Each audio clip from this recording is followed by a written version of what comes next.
Good afternoon. We'll now start. First of all, I'd like to welcome everybody to this pep talk this afternoon. Please mute yourself, but always show your video picture. Sign in your name, your Facebook account, or email address in the chat box. Please include the names of companions attending with you. Use the chat box to ask questions and make comments while the pep talk is on. There will be group pictures at the start and end of the pep talk, so please show your faces in the video. A reminder after the pep talk, please take the online learning Kung evaluation test exercise or OLETE for mastery of learning and have a perfect score to get a certificate like this one shown here. I have placed the link in the chat box. Another reminder, obtaining 25 OLETE certificates will entitle one mentee to a voucher for a RO Hoson medical consultation, either face-to-face or telemedical. Another request, last request, will be to type in your feedback in the chat box during the open forum and before we adjourn. Thank you. Let's now have a group picture taking before we start the pep talk proper in 2 minutes.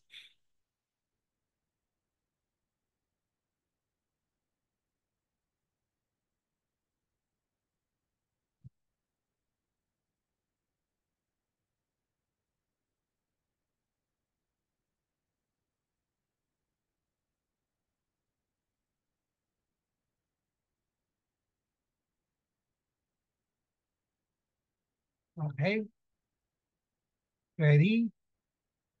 How many pages? One, two, wait.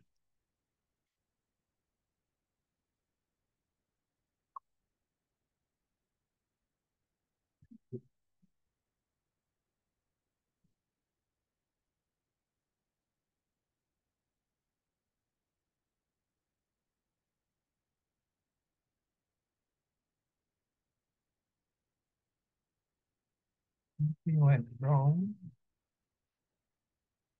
Okay.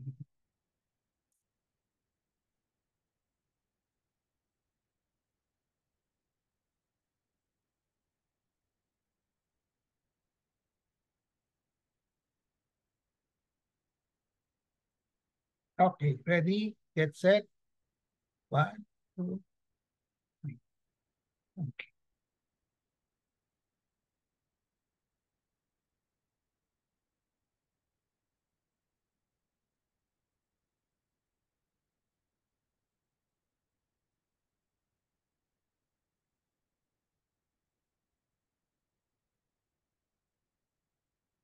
Okay. Something went wrong.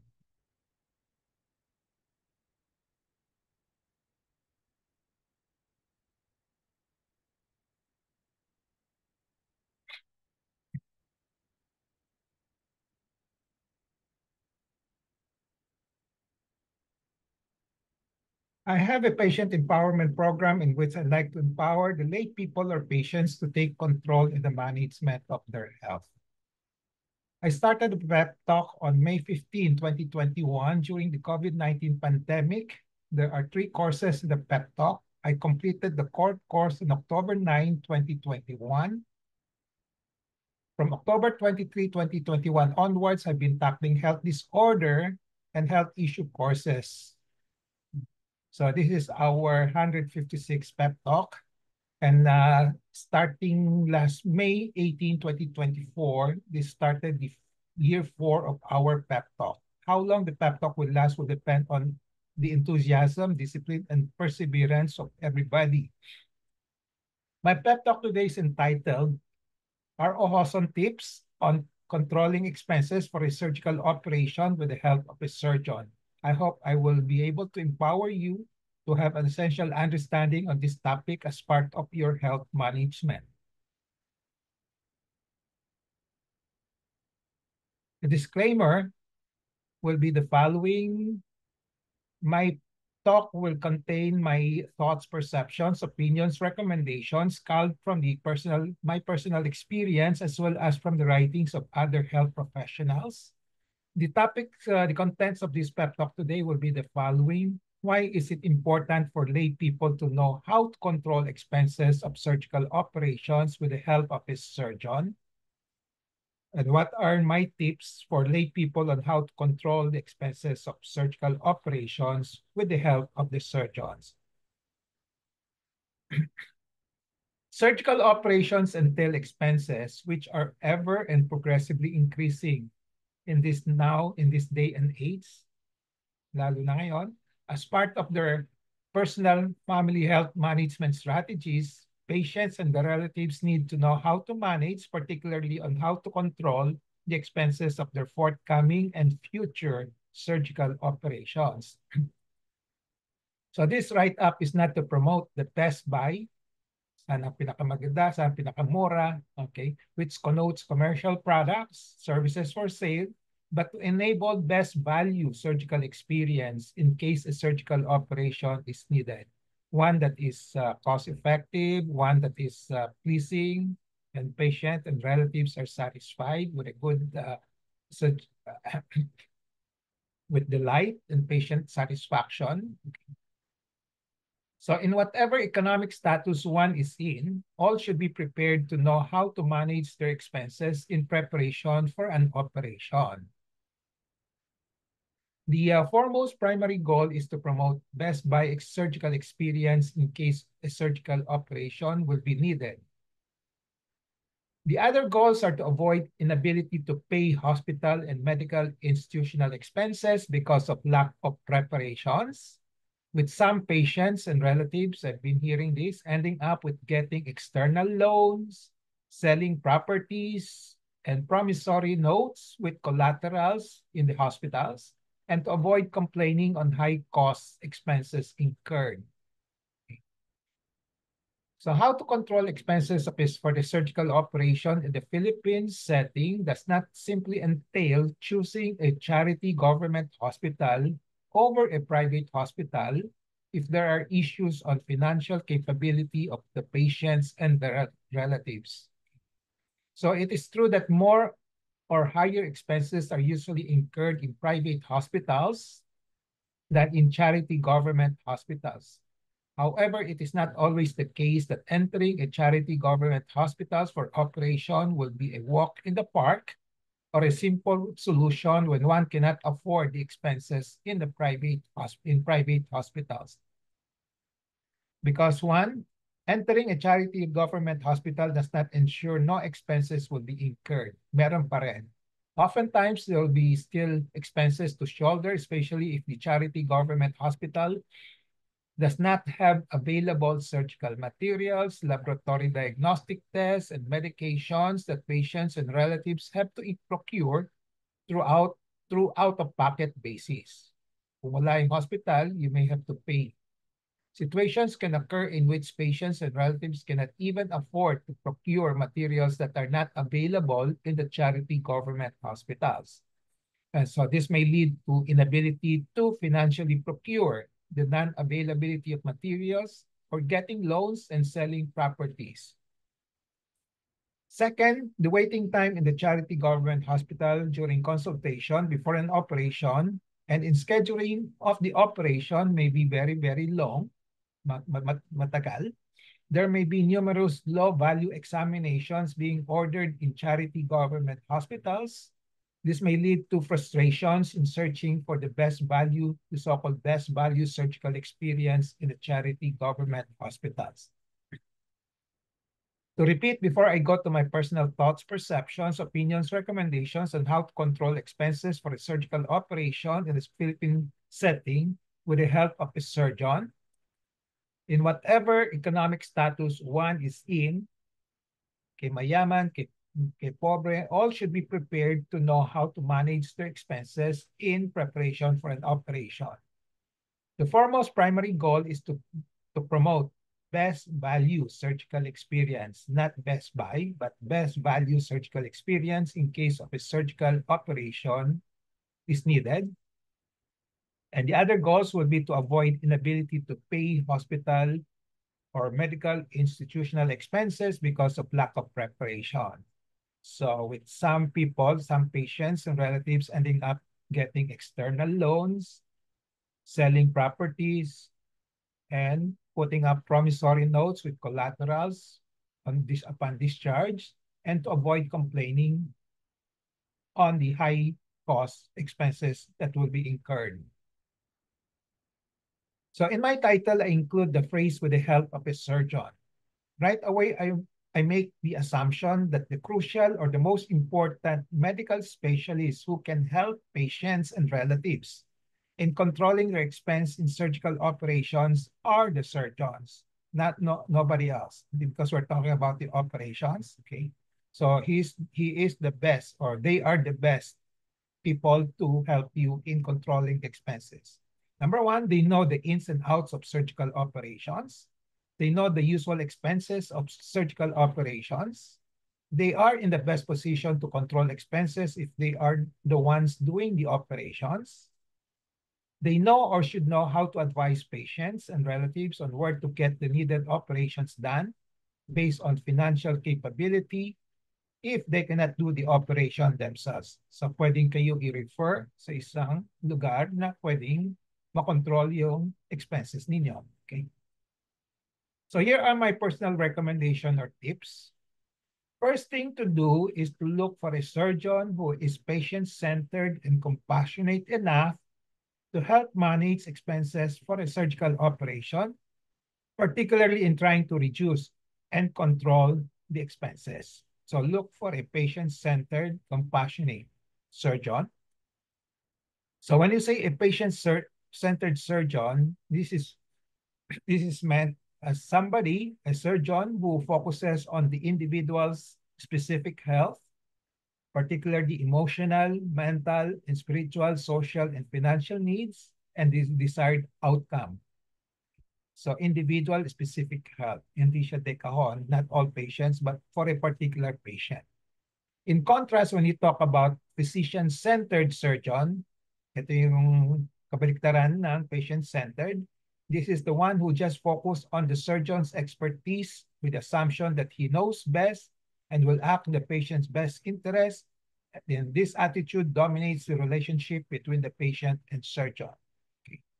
So usually in the patient-centered surgeon, the patient's individual specific health, emotional, mental, spiritual, social, and financial outcomes are either left out o walang pinag-uusapan, okay, nakakalimutan, that not given importance by this type of surgeon, in contrast to a patient-centered surgeon. As for a compassionate surgeon, my operational definition is one who feels and shows empathy on the patient's needs, coupled with an actual effort and action, no matter what, no matter how small, to alleviate or assist their needs. So hindi lang maawa, but meron siyang action to do to help the patients. Focusing on the topic of helping control expenses for surgical operations, a compassionate surgeon is one who sympathizes, okay, hindi lang sympathizes, but also offers measures in managing the financial concerns of the patients. So he goes out of his way to assist the patient. Yan ang compassionate surgeon. Second thing to do, aside from looking for a compassionate, patient-centered surgeon, is to look for a surgeon who does not charge exorbitantly, out of the usual, say exorbitant, out of the usual range of professional fees, the running rate in the community, and who is willing to adjust professional fees to a patient's affordable level. So may standard fee, and then pwede pa niyang i-adjust kung di kakayanin.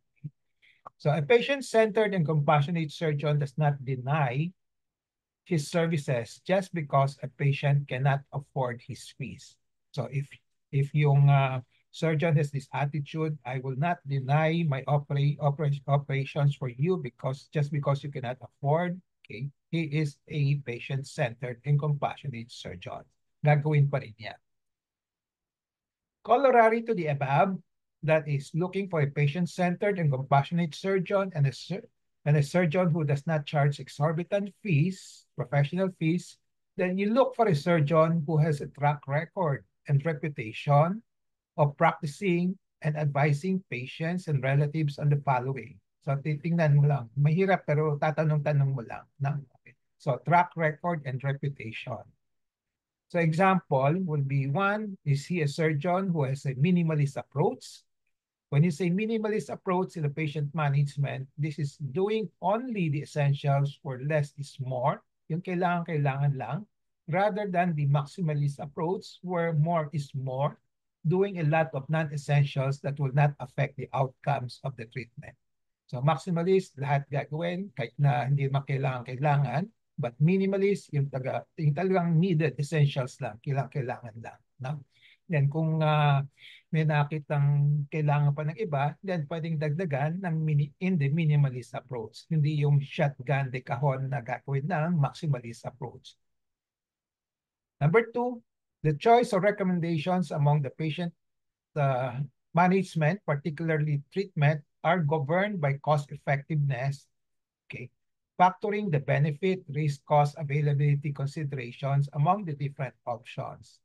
So pag yung doctor ay ganun ang attitude, yung process niya, pinipili niya yung pinaka-cost effective options after factoring yung benefit ng then risk, yung mga inconveniences, side effects, cost, availability. Then, i-recommend niya yung pinaka-cost effective among the different options. Kasi kamisa may mga surgeon just tell you one options lang, wala nang iba. Okay. Usually, there are more than one options in all patient treatment, patient management. Palaging may dalawa yan, no? At least two. Number three, ito yung observe nyo sa mga practice ng mga surgeons, no? High value management, especially in the pre-op, before the operation, intra-op, during the operation, and post-operative management, instead of low value management. Well, low value healthcare is defined as care that has no benefit for the patient. So gawa lang gawa, pero wala nang masyadong benefit to the patient, or limited benefit. So in relations to its potential harm, cause, better alternatives or different patients' needs. So yung low value, hindi magandang benefit, pero ang dami pang lumalabas gagastos lang. Okay. High value, you try to choose the most cost-effective treatment options for the patients. Another thing to look for the surgeons will be to actively look and go out ito yung surgeon who really go out of his way to help reduce the operation expense. Okay. So some examples are given below. So ito yung kung makikita niyo yung mga doctor, the surgeons who will assist patients who are not senior citizens to get a PWD card if patients are entitled one, but does not know the right, such as cancer patients. This is to avail of the 20% discount in medical expenses. So kung di ka senior citizen, if you are a cancer patient, okay, let's say 59 years old ka pa lang, no, below 60, you are entitled to PWD. Ito dapat alam ng lahat ng surgeons, pero hindi pa lahat alam, no? So if there's a surgeon who is aware of this, who will help this patient get the PWD card before the actual operations, malaking menos, may 20% discount yan.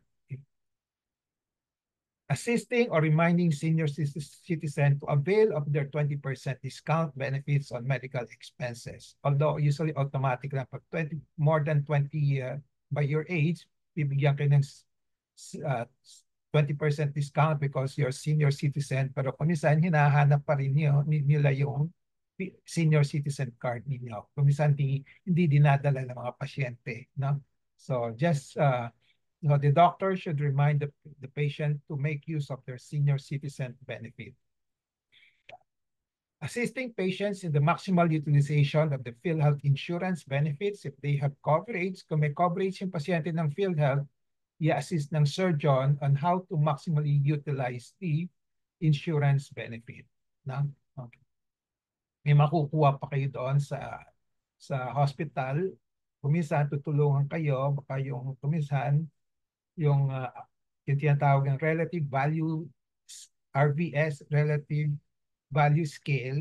hahanapan ng surgeon yung pinakamagandang code na bibigyan kayo ng maximal benefit. No?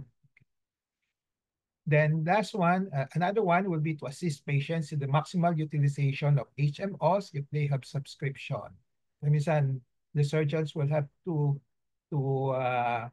question the policy of the HMOs. Bakit hindi nyo kino-cover ito? Dapat covered naman ito. Kasi ibang HMOs, sasabihin nila, pre-existing na hindi pwedeng i-cover. So if you have a surgeons assisting you, trying to protect your benefit, your rights, then maganda yon. No? So you look for such doctors. Doing operations on an outpatient basis, if this can be safely or conveniently done rather than on an inpatient, as more expenses will be incurred on inpatient. So there are some surgeons who would like to do it inpatients on a regular basis, routine na, but there are surgeons who will try to see whether it can be done on an outpatient. Kung pwedeng outpatient, mas maganda as mas cheaper, basta as long as it's done safely, can be done safely and conveniently. Okay. Doing operations in government hospitals with private pay sections, may mga pay sections sa mga government hospitals. Okay, kung meron, if feasible, and amenable to the patients kung gusto ng pasyente. No? Okay. So, ito yung mga surgeons who have the option, may mga options siya to help patients with going to the pay rather than going to the charity part of the government hospitals. Kasi kung isa matagal lang hintayan doon. No? Then assisting patients who cannot afford charity government hospitals would be to transfer, who can afford, only afford charity government hospital. Okay? Maghahanap siya ng charity government hospitals na kilala niya, may mga connections siya. So para ma-transfer yung pasyente doon, para maoperahan, para makamenos. No? Okay. Then avoiding too many attending physicians for co-management if possible. Kasi we know that for a fact that presence of more attending physicians would entail more cost. Okay. So as much as possible, the surgeon will try to limit yung mga kailangan lang, maging attending physicians, yun lang papasok. Okay. Making sure the patients are being billed correctly in the charges in the operating room, nursing floors, pharmacy, laboratory, diagnostic units. Medyo mahirap gawin ito, pero there are, I can probably, most of the surgeons do not do this kasi mahirap na trabaho ito. But if you have a compassionate and patient-centered surgeon, he will be willing to do this. Titingnan niya yung mga charges ninyo kung tama o hindi. Okay. Tutulungan kayo to correct. No? Keeping the charges and the use of operating materials to the lowest minimum possible. So ito yung dapat yung surgeon conscious of the cost of the operating materials that he is using. Kasi a lot of surgeons are using materials pag nabuksan, hindi nagamit, charge pa rin yun, no? Okay, to the patient. No? Then, avoiding or minimizing wastage of surgical materials used in operations. Parang sabihin natin, isang sponge gauze, pwede pang gamitin until to the full extent kaysa tapon, konting gamit, sayang lang. Na? Okay.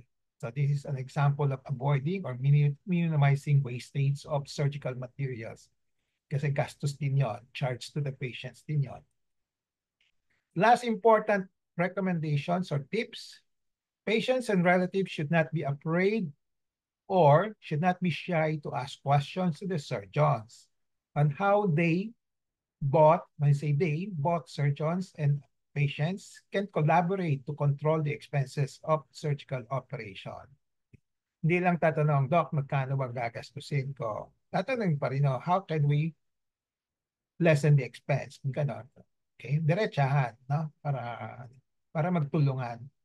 There must be collaboration and coordination between patients and surgeons to effect a successful planning and controlling the expenses of these surgical operations. So I'd like to emphasize dapat may partnership, may collaboration and coordination between the patients and the surgeons. Huwag niyong pabayaan lang yung surgeons and then just leave it to see magkano, ganon. Tatanong pa rin kayo at magtutulungan kayo kung paano babawasan yung kung di kaya dito, put sa next options, no? Ganon.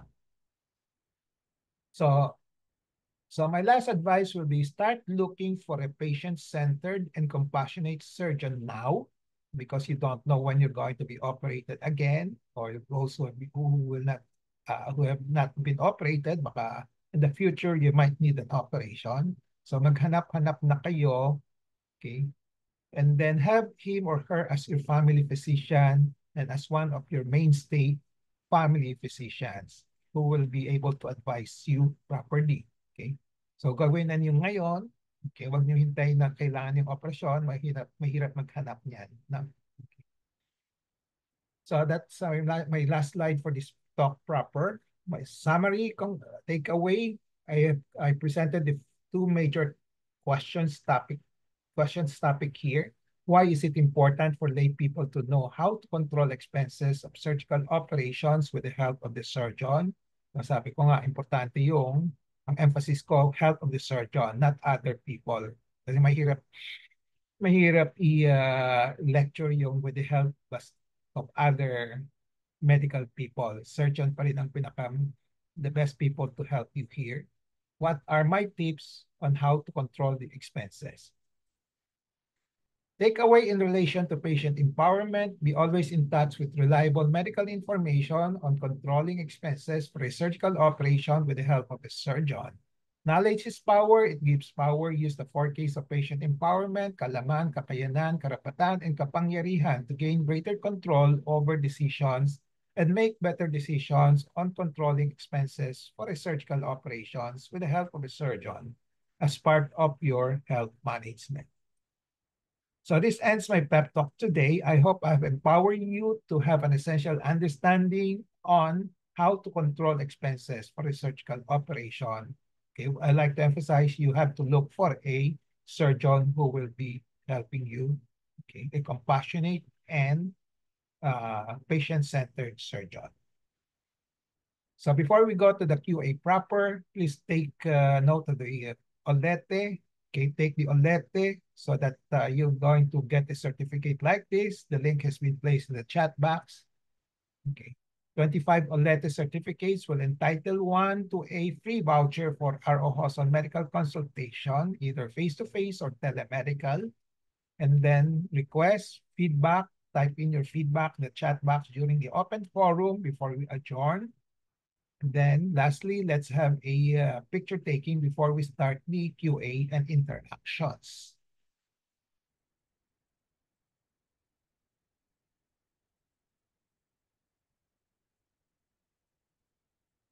Okay. Let's have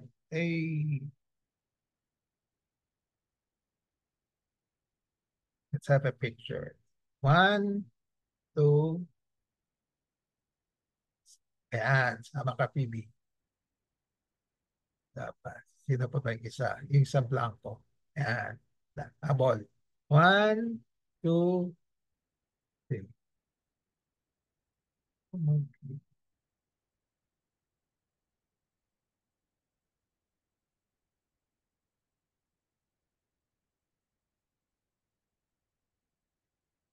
Okay. So the floor is now open for questions, comments, sharing of experiences, etc., etc. Okay.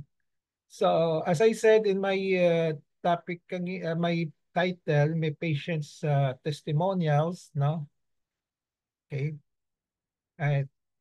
Carol sent notes that she's leaving at 2:45.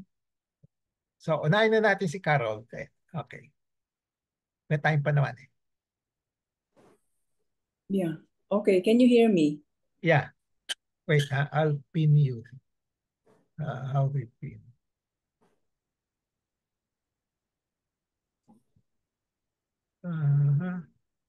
Pin. Okay. So everything that Dr. Rosen said, I agree. I agree with everything that all the tips that he gave you, because I experienced them recently, especially. But I would say that it's best if you know your doctor very well. And through the years, example, Dr. Hoson has been my doctor since 2003. So, I mean, that's been 21 years. Talagang ano na. And I think Hindi ko marinig. so that there, Can you hear her? okay ba? Or is Yes not po. is it? Yes po. Okay. Yes po. Sige. My experience is such that see, I did not, well, first, Nakasakyan mo lang? Baka volume? baka yung volume ko. Naka-full ako. Okay na? That is it. So, Hindi ko marinig. Wow. Naka-full na ako, Doc. I don't know if I should put on the headset, but I'll have to look for it. Anyway, can you hear? Okay. Yes po. I can hear you now. Oh. Go ahead. Okay. So my recent experience. Well, it goes back actually to 10, 11 years ago that I had this internal bleeding problem. And Dr. Hawthorne has been helping me to find the source. He even went to look for recently for another surgical endoscopist to check. And it was during that time that the new cancer was discovered. And see, I think you have to be very open to your doctors. I've told Dr. Hawson, because of this, especially 2023, I was in a hospital every month last year, except for the month of October. So that was from March until February this year. Talagang we were scraping the bottom of the barrel. Walang-wala na talaga kaming pera. And so then he was able to inquire about the doctors who could possibly help me. So in the endoscopy and colonoscopy procedure, this new doctor found out that I had another tumor, malignant tumor, so I needed surgery. Dr. Hawson suggested a name, a former student, but when I talked with the former student, I saw the difference between a patient-centered and a patient-centered surgeon. I wasn't comfortable because he decided everything, and before I could even say yes or no, he was already thinking of reserving a room for me, the dates, etc. So I went back to Dr. Hawson and said, look, I don't think I'm comfortable with this doctor. So I texted that doctor back and I said, still finding out how to raise the money because he was asking a big sum. Until finally I said, Doc Ray, ikaw na lang. And he still looked for somebody else. But it was his, his knowledge of the other doctors, other surgeons' expertise, and him. And several of them agreed not to charge me beyond what PhilHealth charges. In fact, 3 out of the 5 did not, out of the 6 did not charge anything. A surgeon charged me for using the PhilHealth, but you have to be careful when you are paying now to ask for the bill. Check who are the doctors. Just because you didn't pay doesn't mean that somebody did not charge you. And unfortunately, there was one doctor, I will not tell the name or the specialization, who signed the PhilHealth form, but nobody among the residents or fellows came to see me. So it was about 7,000 to be paid by PhilHealth. So I did not notice it. It was Dr. Hawson who pointed it out to me. And also about checking the bill, you asked for an itemized bill. It's I think any hospital is willing to give that to you. in an experience 1 or 2 years ago, I was charged for platelets, but I did not receive any platelet transfusion. So that was about, I don't know, 1,500 or 2,000 pesos. Sayang din. And the billing section had to check and then discover the error and then so removed it. I think also the surgical endoscopist, when he told me that I needed the surgery, I asked if chemo would be enough. I was afraid because it was already my 7th cancer surgery. So medyo pagod na yung katawan ko. And he said, "Ma'am, sorry, there's no alternative. It's just surgery." So yun. What else? I think Dr. Hoson really went out of his way to help me. It's sure we were discussing, but he had alternatives. He was giving his own tips, and I learned a lot, and I accepted them. And there was a dialogue. There was constant dialogue between Dr. Hoson and me. And then also about excessive cost. This was in another hospital last year or 2 years ago. Yeah, 2 years ago. I needed, because I have that nurses have difficulty finding a vein to use to give me the intravenous fluids, medicines, and blood. And I needed an IJ cut. Well, I did not know that the one alternative, it was in a private hospital. I did not know. The nephrologist thought that it would be done bedside, but she did not tell me. And when the nurses came in, they said, "Mom, we have to bring you to the OR. If you have it's a simple surgery, an IJ catheter." But I was charged 35K for the use of the OR. Whereas another time, late after that, when I was at another private hospital, the surgeon, the TCVS, thoracic cardiovascular surgeon said, "Ma'am, I'll just do it bedside." So the charge was much, much less because you did not use the OR. So yung mga ganun, another time na charity na ako ng PGH, talagang bedside, ito, free na talaga siya. But I knew the fellows already by then. So yun, nakita ko in my experience, the role of the surgeon is very important.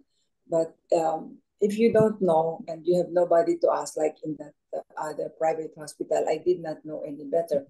The attending physician assumed that I knew I could have had the IJ catheter done bedside instead of the OR. So OR pa lang 35K. Therefore, the surgeon also charged 30K for that IJ cat, and the anesthesiologist 15K. Grabe, talagang yun, that's another reason that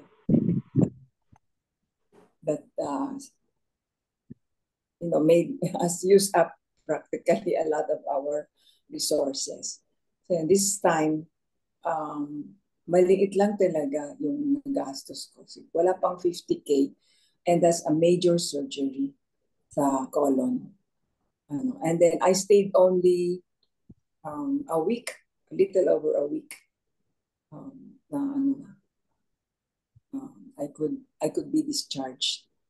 And I am very grateful for this, and I really felt empowered. And doctor relationship, knowing how to ask questions. I mean, even if you feel stupid, ask the question. Di bali na kung if you feel like, parang dapat bang itanong? Ano ba yun? So, tanong na lang to clarify. And then, most doctors, I think, are patient with the patients. They try to help. There are only a few who are physician-centered. In my experience of 25, 26 years of illness, I've read several. Siguro 2 lang na doctor ang na-meet ko na talagang malakas tumaga. There was one colonoscopy lang. He also acted as the anesthesiologist, but he injected the anesthesia later. So I was awake the whole time the colonoscopy was taking place and felt all the pain. Natulog ako after kasi nag-effect na yung gamot. Kasi I did not know any better. At that time, I had the HMO. So, siyempre, you just choose whoever is in the list in the HMO. So, yun lang ang masasabi ko. You have to trust your doctor. And as Dr. Hoson said, look for a surgeon now. Maybe, I don't know if you need, maybe some of your friends, you can also get information from friends. Ask them, oh, meron ka bang kilalang ganito, ganito. Because that was my first experience when I went to Dr. Hoson. I saw the names in the HMO list and I asked somebody to look at the names. And she said, oh, this one, I know him. So he's good at it. So yun. But without the help of that friend, I would not have gone to Dr. Hoson. Kailangan din mga connections. I'm sure that there are people out there who can help you. Yun lang. I think Okay. all that I can remember. Kasi very recent yung experience ko. Thank you, Doc. Thank you very much, Carol. Thank you. Okay. So I know you have to leave. Kung you have to leave, you leave. In 5 minutes. I can leave in 5 minutes. So you can listen to another testimonial. Okay. Okay. So sinong susunod? Okay. Sinong susunod? Donalyn, ikaw, pwede ka? Hi, Doc. Good Sandali, afternoon. Pin lang kita. Paano ba ito? Okay. Okay. Go ahead. Good afternoon po. Pasensya na po sa voice ko kasi kakaupira lang po sa akin ni Doc nung March. Yung sa akin po, parang kay ma'am din po, galing din po ako sa PGH charity po.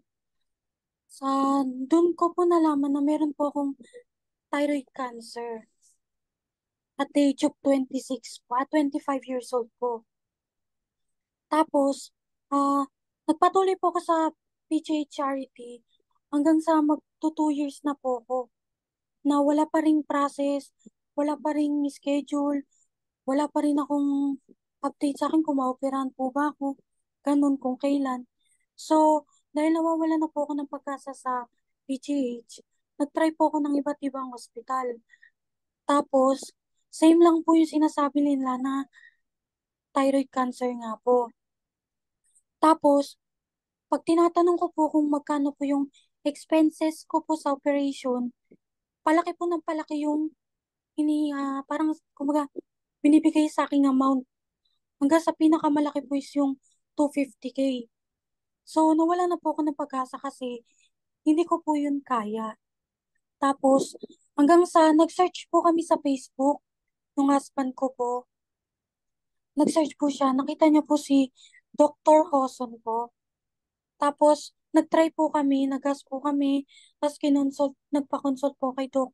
Hanggang sa, lahat po ng sinabi ni Doc dito po sa pep talk, lahat po yun, sinabi niya po sa akin, pinagawa niya po sa akin, at pinagdaanan po namin. Una po, tinanong niya kung may PWD ako, PhilHealth, then, tinanong, nagkausap na po kami about sa expenses, tinanong niya po kami kung afford namin tong amount na to. Nung sinabi po namin na hindi namin kaya, binigyan niya po kami ni Diyos sa babaan ng babaan hanggang sa yung makaya po naming amount. Tapos, pero dahil siguro po hindi po rin po talaga namin kaya yung pinakamababang amount, si Doc po yung mismong nagsabi sa amin na kung kaya namin na installment, which is nakaka-surprise po kasi first time namin makakita or makakilala ng ganun na doktor na mag-installment ng professional fee niya. Kasi yung tiwala niya sa amin at hindi po siya nangingi sa amin ng kahit anong parang proof namin na IT or ano. Kasi nagtiwala siya sa amin at inoperahan niya po ako nang walang duda kung mapapayaran namin siya. At saka sobrang thankful ako kay Doc kasi sobra po talaga kasi ito pong ano po yung last June kasi sobrang hindi na po talaga namin kaya yung expenses kasi nagkagaya po sa Pepto, nagbenta rin po kami ng mga properties, motor, cellphone, tsaka marami pa po. Nagkautang-utang po kami kasi di po talaga namin afford yung expenses po bukod sa hospital tsaka sa ibang doctors. Kasi yung kay Doc, hindi niya muna kami siningil yung sa fee niya, kundi yung sa fee pa po ng ibang doctors. So, inutang po namin yun. Nagbenta po kami ng ibang gamit. Tapos, hanggang ngayon naman po, binabayaran namin. Eh, kailangan ko po kasing mag-RAI. Kasi may natira pa pong mga ah, tumor ba yung Doc? Limutan ko. Sensya na po. May natira pa po kasi sa ano ko, na po siya. So, kailangan ko na po ng RAI. Eh, dahil hindi ko po kaya yung RAI kasi sobrang mahal niya po. Wala po siya sa public hospital. Kung meron man po, tatagal na naman po ako ng 3 to 5 months, ganun. Eh, kailangan ko na pong mag-levo kasi hinang-hina na po talaga ako. Yun po kasi yung levo yung magpapalit ng energy ko kasi total thyroidectomy po ko eh. So, wala na po kung sapat na pinanggagalingan. Tapos, ito pong si Doc na naman. Grabe ka talaga, Doc. Siya na naman, nag-offer na naman po siya ng tulong sa amin, mag-asawa. Bali, nag-pay po kasi yung office ko, yung pinagtatrabaho ko sa kanya ng pera. Yung binayad po ng office ko, yun po yung pinambayad niya para po sa RAI ko. At thankful pa rin po kayo kasi siya pa rin po yung naganap ng doktor ko para makamura ko sa RAI. Kung saan po ako inoperahan, doon din po ako na-RAI. Kaya grabe po yung thankful ko sa inyo, Dok. Kasi, kundi dahil sa inyo, Dok, sobrang wala na po akong pag-asa. Kasi wala na po talaga akong maisip kung saan ako pupuntang doktor, hospital. Kasi sa sa case ko po kasi yan, metastasize, kumbaga pumalat na po yung mga kulani na hindi namin masabi kung cancer na ba. Pumalat na po siya dito sa part na to, ito po. Kaya yung operation ko po, start dito hanggang dito po. Umabot din po siya kung tama ako doon ka, 4 to 5 hours. Yun po. Kaya grabe yung thankful ko sa inyo, Dok.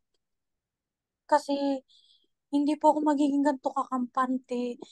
Yung pag-asa ko na nadagdagan kasi may anak pa po ako, bata pa po eh. So lahat po yun, tsaka breadwinner po ako sa family. Ako po nagsusupport sa family ko. So ngayon po, dahil wala po akong work, yung husband ko po yung nagpo-provide muna sa lahat ng expenses, nagbabayad ng loans. Kaya, Dok, thank you talaga sa lahat-lahat po ng tulong niyo sa akin. Promise po, Dok, kung sa makakaya ko po, pag nakabalik po ako sa work, babawi po talaga ako sa inyo. Yun lang po. Maraming salamat po, Dok. Sobra po. Okay. Thank you, Danalyn. Thank you. Okay. Oh, sinong susunod? Gian, ikaw. Pwede, Gian? Yes po, Doc. Good afternoon po. Dali, pin lang to. Yeah, Gian. Go ahead. Apo, magandang hapon po sa inyong lahat. Ganon din po, kung ano rin po yung naging topic natin dito sa Pep Talk. Lahat nga po yun na-apply din sa akin kasi kailan lang din po na operahan ako ng radical mastectomy naman po. So, na-diagnose ako ng stage 2 cancer. So, si Doc din, tinulungan din niya ako kasi syempre hindi pa nga po ako senior. So, tinanong niya ako kung may PhilHealth ka ba, may HMO ka, tutulungan kita makakuha ka ng PWD. So yun po, nakakuha nga din ako ng PWD na malaking bagay po kasi laking menos po talaga sa hospital plus PhilHealth pa po. So kaya ang laki din po nung nabawas. Bukod po doon, talaga nga pala si Doc Angel. Ganon din po. Nag-installment din kami ng pagbabayad kay Doc kasi unang-una nung sinabi niya ooperahan ako, yung gastos po talaga yung naisip ko. Kaya tapos nagsabi na si Doc na sabi niya, huwag mo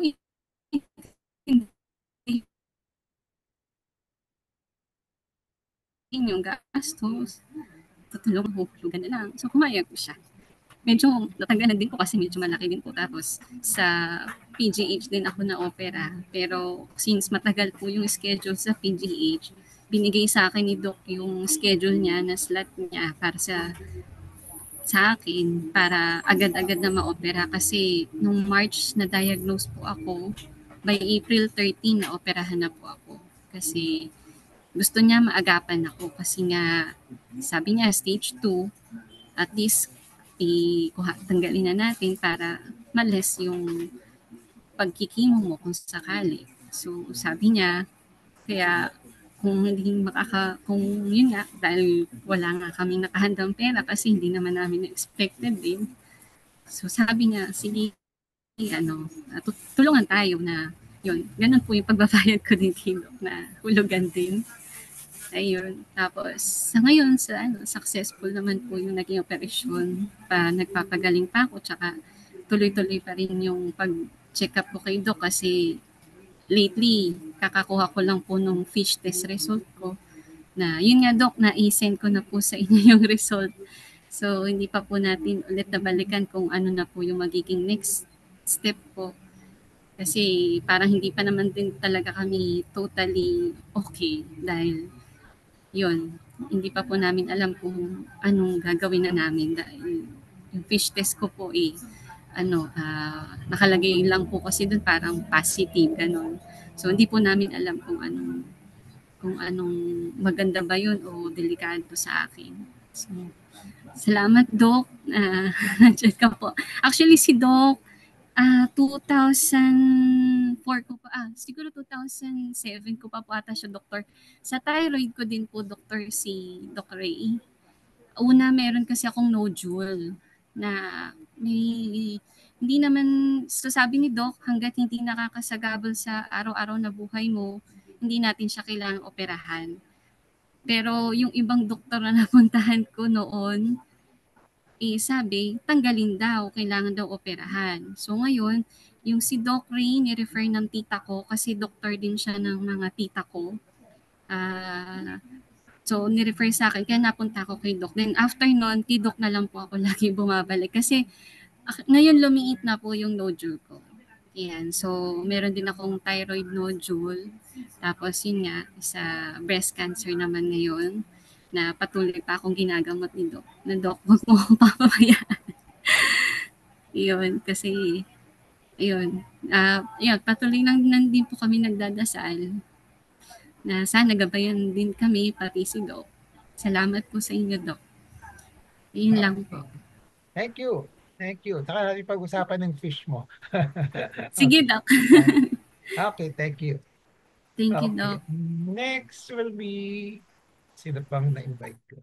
It was Angeline. Angeline. Dala, Angeline. Okay, Angeline. Unmute. Okay. Yes, good afternoon po. Okay. I-share ko lang din yung yung experience ko kay tungkol kay Doc Ray. Actually, na-diagnose po ako sa kanya ng May 2024. Latest lang po. Tapos na surgery ako ng June 5. Actually, ang laki ng pasalamat namin mag-asawa sa kay Doc Ray kasi hindi hindi kami masyadong nahirapan sa pagpasok ng PGH. Kasi nung una pa lang, nung nag-usap po kami, nilatag ko po sa kanya kung ano lang po yung kakayanan ko namin para sa regarding doon sa operation. Thankful din po ako kasi may HMO po ako, kaya hindi kami masyadong nagastusan. So nilatag ko lahat kay Doc, ano po yung meron kaming resources na pwede makapagano kasi nga hindi, kung sa Manila doctors po ako, hindi ko kakayanin po yun kasi simpleng tao lang naman po kami. And then, so, tapos may inano pa si Doc kung magkano yung gagastusin if ever na ano. So, stage 3 si breast cancer po pala ako.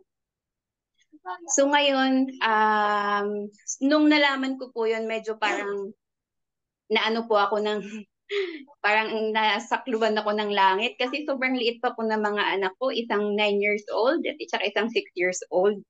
So paano na ako kung ano po yung ano, ang paano na lang yung mga anak ko kung mawawala po ako sa mundong ito. So ngayon, doon ako nagkalakas ng loob kasi at parang mangiyak-ngiyak ako noon kasi Doc said, huwag kang mag-alala, tutulungan po kita. So doon po ako nagkalakas ng loob kasi naniwala po ako na si Doc Ray ang way or pinadala ng ni God para tumulong sa akin regarding dito sa ano ko. Actually, hindi ko yan, wala akong idea tungkol kay Doc Ray. Walang nag-refer sa akin. Ang naging ano ko lang is, bigla ko lang na ano po siya. Habang nagbabiyahe ako papuntang trabaho, nakita ko lang yung name niya sa Facebook. At saka actually po, may surgeon na po ako dapat sa ibang hospital. Pero napi-feel ko sa sarili ko na hindi ako komportable po. Kaya naghanap pa ako ng ibang surgeon.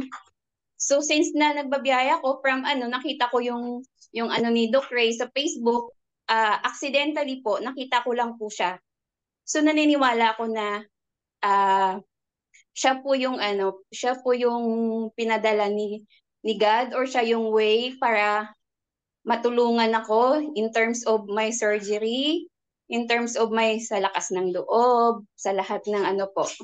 Kaya ang laki ng papasalamat namin ng mag-asawa kay Doc Ray. At hanggang ngayon, ginaguide niya pa rin ako. Since hindi pa ako nakapag-umpisa ng chemo, ginaguide niya ako. Regarding naman sa HMO ko, tinuturuan niya po ako na lahat, kailangan tipirin para magagamit magagamit pa sa sa mga susunod na mga gamutan. So maghahanap ng mga maghahanap ng mas mababa na mga another test or wag magpa-test sa hospital kasi mas mahal. And then siya rin po naghahanap sa akin naghanap ng doktor para naman sa ng chemo. Kaya ang laki talaga ng papasalamat namin kasi yung ibang doktor po, sa totoo lang, after ng surgery, wala na po yun pakialam. Bahala na kayo sa nyo kasi tapos na po kasi inyo. Pero si Doc Ray kakaiba po siya. Kaya hanggat hindi ko po siya makakalimutan. Ayun lang, hanggang yun lang po, Doc. Thank you po. Ikaw po yung ni Lord po sa aming pamilya. Kasi kung wala po kayo, siguro baka nabaon na rin po kami sa At saka ito pa, i-share ko po. Yung nagastos namin sa sa PGH, yung nailabas naming pera is 29 pesos. Kasi po siya ng PhilHealth. Tapos 20% na PWD kasi nga na-diagnose na ako ni Doc, binigyan niya ako agad ng PWD para makatipid kami sa mga gastusin. And then, tsaka nakipasalamat din kasi buti pumayag si Doc tungkol dun sa HMO kasi usually yung mga hindi talaga siya nag-aano ng HMO. Siguro naawa na rin si Doc sa amin. Kaya ayun, kaya may mga after ngayon, hindi kami masyadong, kasi may mga nagagastos pa kasi kami kahit papano. Kasi instead na yung mga pera na sana kung sa ibang ospital siguro, baka mamaya kung saan-saan na po kami nagpunta, nangutang, or ano na yung mga ibebenta namin. So siguro pati yung pag-aaral ng mga bata na apektuhan po kung dahil sa ganun. Pero dahil kay Doc Ray, na ano niya ako sa PJH, payward pa po yun. Nakapaglabas kami ng pera, binayaran ng asawa ko, 29 pesos po. Yun lang po. Thank you po, Doc Ray. Okay, thank you. You're welcome. Okay. So thank you for all the sharers. Any reactions from those from the audience? Meron pa ba mag-share? Or any comment on my recommendation and my tips?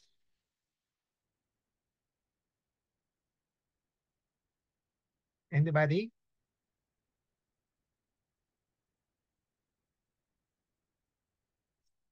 So, anong gagawin natin ngayon?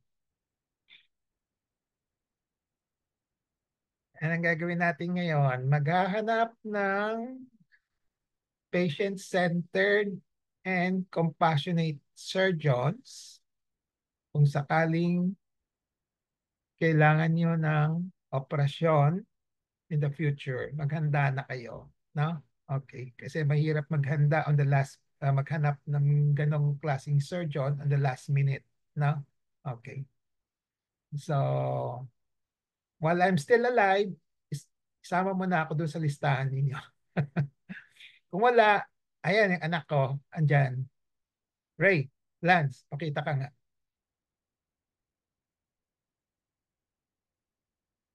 Tutulog yata. Lance. Oh. Anyway, andyan si Abet, siyang bahala kay Lance. Okay. So look for a... Sorry. Nasa labas ako. Ayan. Ingay dito. Ano? What you say? Sorry. Isama na nila sa listahan nila ako, compassionate patient-centered surgeon. Kung wala ako, ikaw ang gagawa nito. Okay? Lance is in Singapore right now. Nasa Singapore siya. Okay. Babalik siya after 1 year. Okay. Okay. Kung wala, tutulungan kayo ni Abet also. Tawag lang kayo kay Abet kung sakaling may kailangan kayo. No? Okay. So, any more? So I hope yung lecture was malaking tulong sa pagbigay ng tips on how to control your expenses. Kasi nowadays talagang mahal yung mga gastos na yun. No? Okay. So importante mayroon kayong kilala, alam niyo kung anong maneuvers, no? Mahirap gawin pero at least may tips na kayo ngayon, no? Okay. So if there are no more questions, Abet, any comment, Abet? Unmute. I'm out of nowhere. I cannot speak so loud. Okay.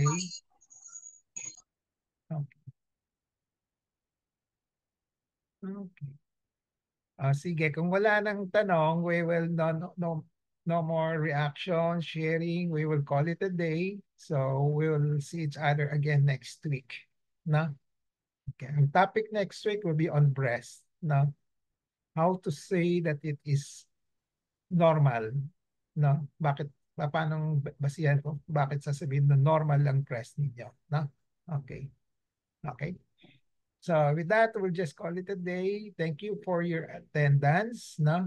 We'll see each other next week. Thank you. Thank you, Dr. Hosco. Thank you so much, Dr. Doc. Thank you so much. Happy Thank you so much, weekend. Doc. Thank you po. Thank you po. Thank you, Doc. Thank you, Doc Ingat kayo, Hosos. Doc. Thank you po sa mga Ulit, nag-share. Angeline, Donalyn, Gian, next week. Opo. Okay, bye-bye. Yes, Doc. Thank you po. Bye-bye. Okay, bye-bye.